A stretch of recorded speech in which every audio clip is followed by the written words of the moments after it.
Oh, no.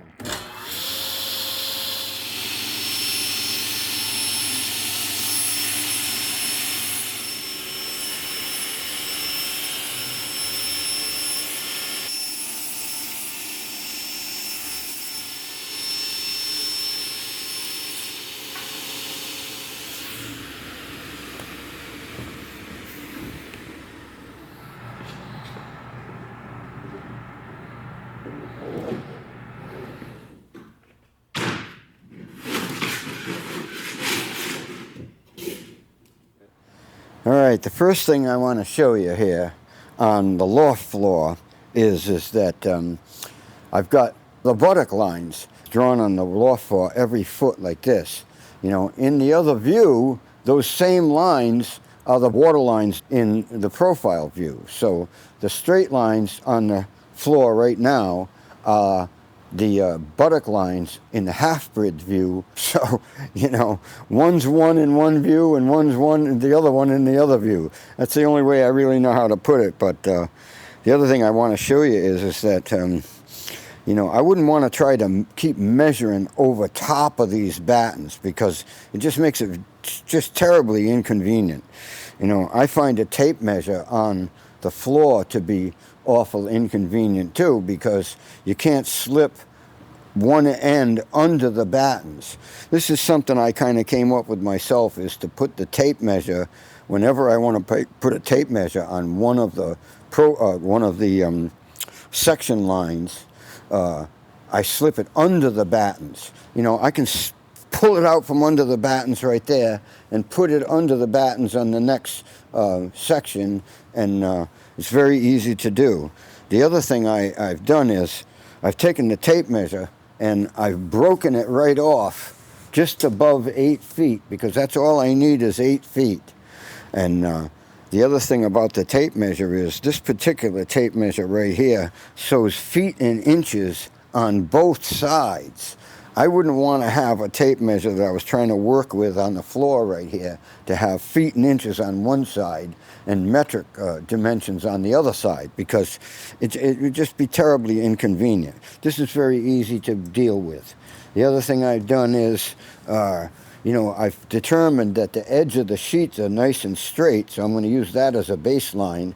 I'm not going to nail like a piece of ferrine or something down on top of it and put my tape up against that ferrine. Basically what I'm doing is I'm hooking my tape measure on the edge of the sheet. That just makes it very easy for me. This tape right here, I can pull out from underneath there in a heartbeat, take it to the next drawing and use it over there, back and forth all over the place.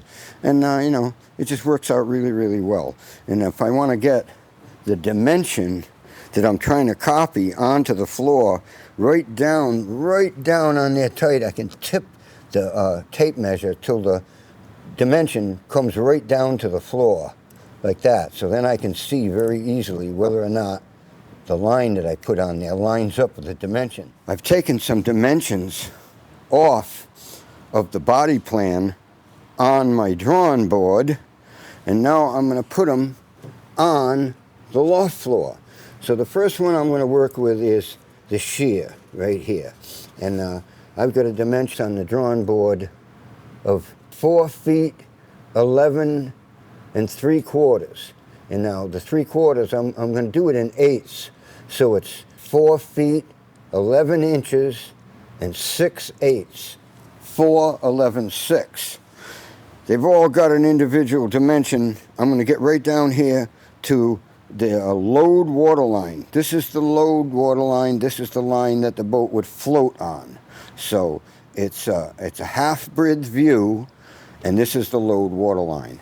So the dimension I get from the drawing table is 2 feet 9 2/8. So that's 292. Right, and I've made a mark on the floor at 292 right there. Pull my batten right up alongside that mark, and there it is right there. And I'm just going to drive a nail alongside of it to hold it there. And while I'm here, I'm going to draw another one. I'm going to drive another one on this side of it, like that. So now I'm going to go on to the next section, and I'm going to pull my tape right out from underneath there. And I'm going to come back here to the next section.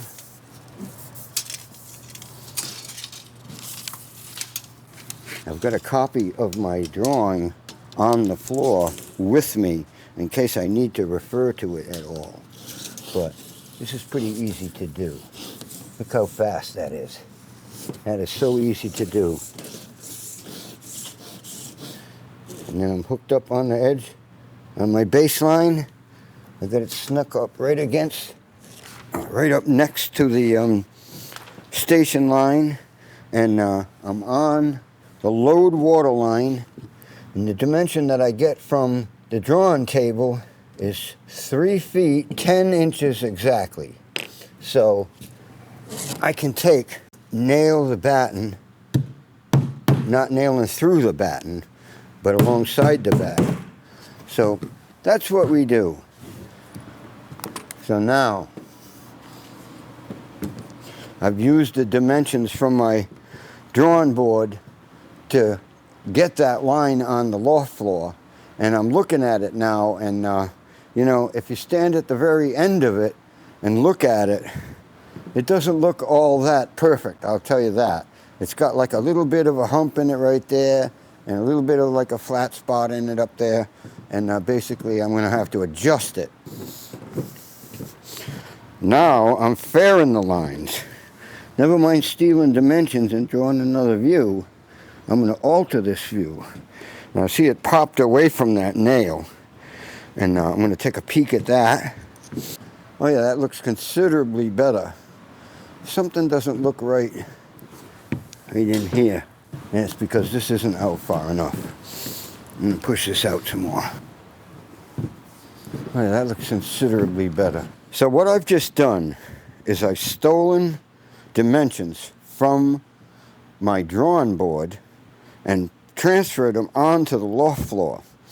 On the loft floor, the scale is so much bigger that you can correct all the mistakes you've made in pencil thickness error and all those different things that you get on the drawing board, and you're not going to be able to correct them on the drawing board completely. You might be able to do a pretty decent job of it, maybe a better job of it than I did. I don't really know, but you can't get it perfect. So what I'm doing here is transferring the dimensions onto this view, and then I'll put a batten down like I just did on the load water line, say, and what I'm going to try to do is fair the load water line and view it from the very end. Now, that looks pretty good actually, just like that. I've corrected it some already. I actually moved these two dimensions out about 3/4 of an inch. So now I'm going to take the dimensions from this view, and I'm going to transfer them into my body plan over in the other view. The body plan is where I'm drawing the sections of the boat that I'm going to build the boat around. Well, I'm standing here at the body plan. The body plan is the plan that shows the boat, or shows the shape of the boat if cut straight across at different positions. You know, like at the main bulkhead, you know, or the bulkhead up forward at the chain locker, or whatever it is, all the way down the boat, every 3 feet. So what we've done is I've taken the dimensions from the profile view and of the half-bridge view, and I've put them onto my loft floor and fed the lines. Now, then I'm taking those dimensions, because I've changed the dimensions from the drawing just a tiny bit, and I've transferred those dimensions over onto the body plan. So what we've got going on here is this is what we're trying to accomplish completely. This is what we're trying to accomplish. This is why we did that. You know, we need to have the body plan to be accurate so that we can make a mold every 3 feet and not have one of them be, you know, a little bit too big or a little bit too small. If the mold was a little bit big, you'd have to trim it. That's real difficult if you've got any battens or any, you know, any rib bands on the molds. And I'm going to explain all that stuff to you in more detail later on, but that would be very tricky. You can shim some of them, but usually you have to shim 3 or 4 in a row because you've got one a little bit too big or something like that. We can't have that. We have to have the molds be very accurate so that when we put rib ends on the boat, the rib ends look really nice and fair, and the planking goes on it nice and fair. The rib ends are what we bend the frames into. So we need the rib ends to be nice and fair so that we can get the frames to be bent properly. So this is what we're trying to accomplish, the body plan. Now, like I said, we're taking the dimensions off of the other 2 views and putting them onto this view. And what I wanted to do right now is just take a batten and quickly nail it down. Like I said, we've got 1, 2, 3, and 4. This is going to be number 5.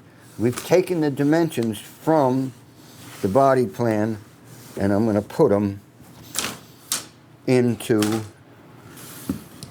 onto the body plan on the floor. So it's nothing too difficult about this. I've got marks on the floor here where I'm going to put the batten. I'm going to go right down on the water lines. So I'm not nailing the batten, I'm nailing alongside the batten. And battens like this are not easy to come by. These battens are Douglas fir, and they're nice and straight grain. So when I bend them, they don't break, and they also don't bend differently in different areas. You want one that's nice and consistent in its stiffness, and not to be too stiff, too big, or too small. So that's just something that we need to have when we use battens on the loft floor. Now, I can stand up at the very ends of the batten and look up at these different battens and see whether or not I'm pleased with the curvature that's in them, And I've looked at number 1, that one looks great. It's almost perfectly straight, actually. And number 2 looks nice and fair. I'd say at this point, number 3 looks nice and fair. And these dimensions match the dimensions in the other view. Now, when I get to number 3 here, or number 4, which is this one right here, I look at the top of it, and it looks odd to me. It looks like it's got some kind of an odd curvature to it in one spot. It should be straighter than that at the top. Number 5 is looking pretty good, real good.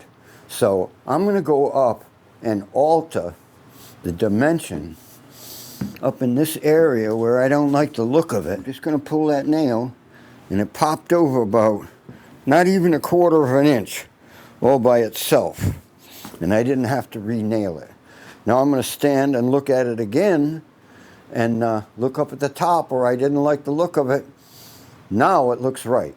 It looks perfectly right to me. So that's one dimension right there that I have to tape off and correct the other view. So that's where that's at. And like I said, the table of offset is going to give anybody who would like to build a boat like this, or similar to it, a foundation. You can make your molds from the body plan. You don't need those other drawings at all, as long as the dimensions you're working with have been corrected, and these ones have. I really would like to thank Arnold Lumber, who's just down the street from us right down here, because they've been tremendously cooperative, and they've really supported us in a big way. In the first place, we attained this pile of lumber from them, not free of charge, but they gave us one heck of a deal, I can tell you that. And I'm pretty happy with them. When I want to buy building material, I'm going to go to Arnold Lumber to get it. So Right here we have 13 24-foot 2x10s. These are basically high quality 2x10s. I don't know what the designation is on them, but I can tell you this, they're awful nice material. Very, very nice. No splits on the ends, very little twisting, you know, not edge set or anything like that. And I'm going to use these to make the molds for the boat. Now, you know, I ordered it in these long lengths because you get less waste actually. You know, you cut it, you sneak the next piece up very close to that cut and the next piece close up to that cut, and by the time you're done you're going to get some waste down the other end, but you get more out of the longer pieces than you do out of the short pieces. So, you know, what we're going to do is we're going to finish up our body plan and then get to making the molds.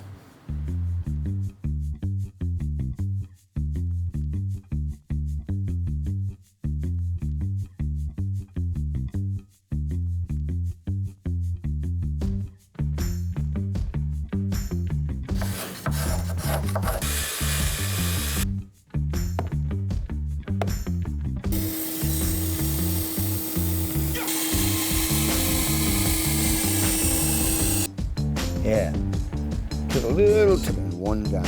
I think you've seen that. Let me look at these from this end. Oh yeah, that looks good, man. That looks good. I like it. That looks good.